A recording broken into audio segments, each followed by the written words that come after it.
By and large, Germany is a saving country. It has family values. It saves a lot. It has put money in its bank. What Germany is doing, Germany is taking the Europe is taking money from Germany and funding Greece, Portugal. It is folly in this world to be disciplined. Be indisciplined. Be reckless. Be happy. Spend all your money.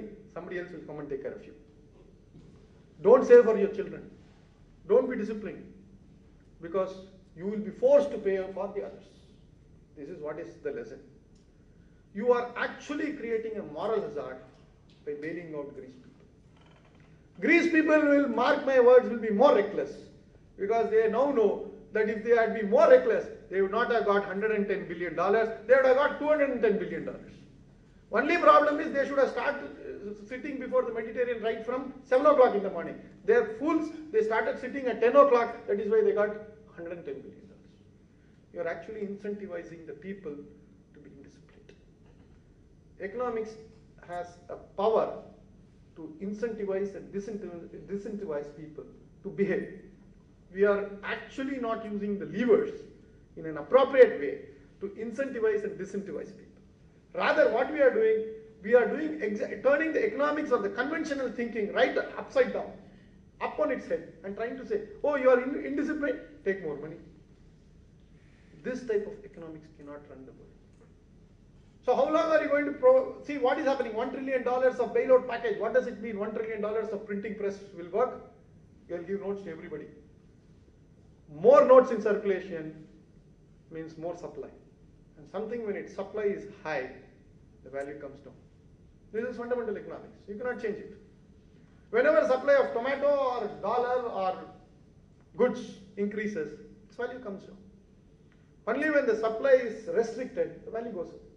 Today, whether it is all these things or not, you will find that the money is flowing in Europe. It is huge amount of money, and that huge amount of money will be circulating right through the world. And all over the place, I will again find the asset bubble starting. This money has not remained in Europe. It will go elsewhere, then slowly to Britain, then to America, then this side it will come to Dubai or the Middle East, then down to Bombay, stock market, then to various other places. Then you are 80 kilometers from here, one small piece of land will be 3.5 crores. Then you will be worrying, oh, economy, no idea. Nothing. It means if the land prices goes up, the value of rupee comes down. That means rupee has no value. This is what is going to happen. We are being pumped with liquidity. That is why I said a day will come, we are doing again and again and again and again, that the currency will lose its value, it will have the tissue paper value. This is what I am fearing. So Lord Maynard Keynes was right when he said that currency should not be a commodity. He said, let us fix the exchange rate between currencies, and the dollar will be the central global currency, and all of us will fix our value to the dollar. So there is no value. Daily morning you don't have to look at whether the dollar is worth 45 rupees or 54 rupees or 34 rupees. It is cast in iron stone. Simple. Once it is cast in iron stone, no questions asked.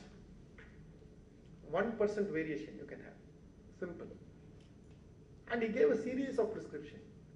The world did not find once, even when you go to the doctor, the first day we pop up some pills, we get slightly better. The second day we become better. Third day we forget that we have to take tablets for 2 more days. We say, what is this, doctor? We don't require this medicine. Lord Maynard Keynes' prescription worked till 1971. After that we forgot that. Then afterwards the financial sector took over the world. Today it is in the hands of the financial sector, it is in the hands of the Russian mafia. Today it is no more controlling the world. It is now completely in the hands of the mafia. So finally I will stop with telling what India should do. I will get 3-4 minutes. Extreme times call for extreme amount of prescriptions and reactions. If you are going to play the global game of devaluing your currency, lowering the value of your rupee, that's what RBI started to do from 44.5, it has now come to 46.5, ostensibly to boost exports and things like that. Whole euro is actually collapsing against the dollar, but against the rupee it is increasing in the last 2 days. We are playing the wrong game. You will be surprised, several of our people who have parked their money in Switzerland and in Europe are squirming in their seats because the banks in which they have put their money is being taken over by even this mafias. They cannot come and say openly, "Ayo, my money is gone." We have got huge amount of money in Swiss banks and European banks. And these banks are now being taken over. They want to come in. This money will be glad to come into India, provided there is no Prevention of Corruption Act, Income Tax Act, Service Tax, Excise, Estate, Company Law, this law, that law. I think we must say yes. If it comes in the next 3 months, we are ready to waive. It's a bold gamble. What is the use of prosecuting a politician and stopping something around $1 trillion of your money being parked outside and going into the hands of some mafia? It is a practical call. It is not a moral call. Morality has no place in economics or in politics. We must look at it practically and say, look, let us take a call as a nation. We will do a VDIS, voluntary disclosure of income stream, provided you disclose all your wealth only in dollar or euro or yen or yuan or whatever it is. It should be in foreign currency. It should be brought to India in the next 30 days or 60 days.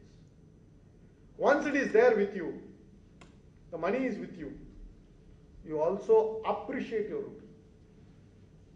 So that if you had brought in by next 30 days, you would get 45 rupees. If you come after, say, June, in July, you will get 25 rupees. So 50% will be gone either way. Once you have $1 trillion in your foreign